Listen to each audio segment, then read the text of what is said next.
There she was, a young girl in dusty overalls, standing alone in the middle of a crowded auction yard. Her name was Lila, and she had just walked into a bet no one thought she could win. The auctioneer, Mason Blackwood, smirked as he pointed toward the wild Mustang pacing behind the gate. 5 minutes, he declared to the crowd. 5 minutes, and anyone who can tame that horse walks away with it. No one stepped forward. No one except Lila. What happened next would change everything, not just for her, but for the entire town.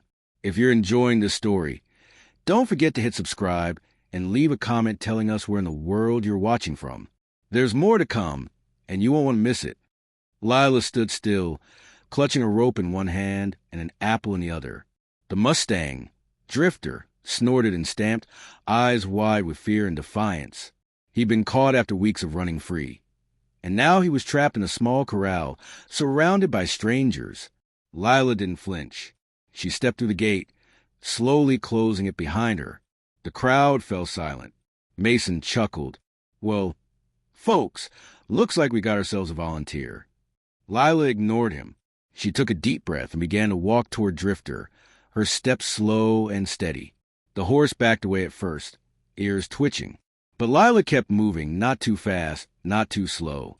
She stopped a few feet away and held out the apple. Drifter hesitated.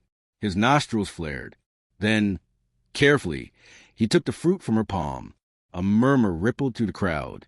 Lila reached into her pocket and pulled out a small harmonica. It was worn, passed down from her mother. She brought it to her lips and played a soft tune, something gentle, something familiar. Drifter's head tilted slightly. His breathing slowed. Time ticked by. 1 minute, 2, 3. Then, without any sudden movement, Lila reached out and touched his nose. Drifter didn't pull away. He leaned into her hand. For minutes, Lila turned, leading Drifter gently toward the gate. He followed without resistance, step for step. The crowd gasped. Some stood up. Others whispered in disbelief. At exactly 5 minutes, Lila opened the gate and walked out, Drifter right beside her. Silence, then applause exploded. Mason's smile faded. He looked stunned. Well, I guess she did it. Lila's grandmother, Margaret, rushed forward and wrapped her arms around her granddaughter. Tears streamed down her face. You did it, sweetheart, she whispered. You really did it. But what started as a simple demonstration would soon become much more than that. Word spread fast. Within days, people came from miles away to see the girl who tamed the untamable Mustang. Reporters showed up with cameras. Neighbors gathered outside the Jensen Ranch, hoping for a glimpse. But along with the attention came pressure and challenges. Mason wasn't done. He had made a bet, and though he lost, he wasn't about to let go so easily. He saw something in Drifter, something special, and he wanted it back. Meanwhile, Margaret struggled to keep up with the constant stream of visitors. It's getting out of hand, she told Dr. Wilson, their family friend and veterinarian. Emily can't focus on school, and Drifter gets anxious with all these strangers around. Wilson nodded. Fame is a double-edged sword. They decided to hold a demonstration at the county fair, an official showcase of Lila's methods. Something bigger, something meaningful. But Mason had plans of his own. He arranged for a second performance, right after Lila's, to show traditional Mustang training techniques, a comparison, a challenge, and worse, he planned to use another Mustang, nearly identical to Drifter, to make it look like Lila's methods were ineffective. Reed, a local rancher who had long opposed Mason, warned them. He's trying to undermine your credibility, he said grimly. Make it seem like your way doesn't work.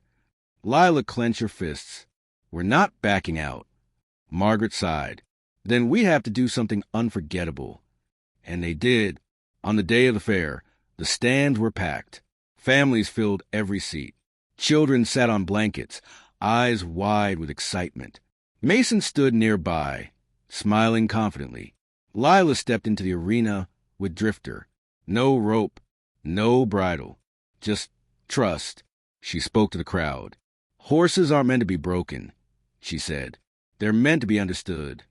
Then, with nothing but subtle cues and body language, she guided Drifter through a series of complex movements, turns, side passes, even a perfect circle backward.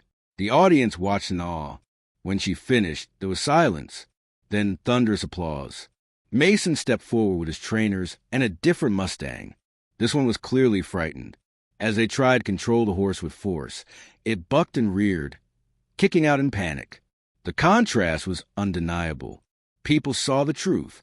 That night, Mason received a call from the hospital. His father had suffered a heart attack. As he sat beside his bed, his father whispered, "Sarah was right. I was too stubborn to see it." By morning, Mason had changed.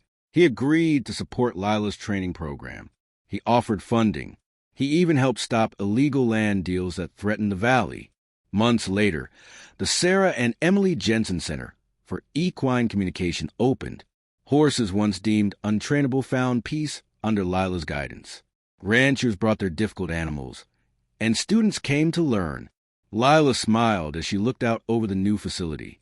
"Mom will be proud," she whispered. Margaret placed a hand on her shoulder. "She sees it through you every day." Moral lesson: true strength lies not in control, but in understanding. Sometimes, the gentlest hearts are the strongest of all. Don't forget to hit that subscribe button and drop a comment below. Where in the world are you watching from? Tomorrow's story is even more incredible, so make sure to stay tuned. Thank you for watching.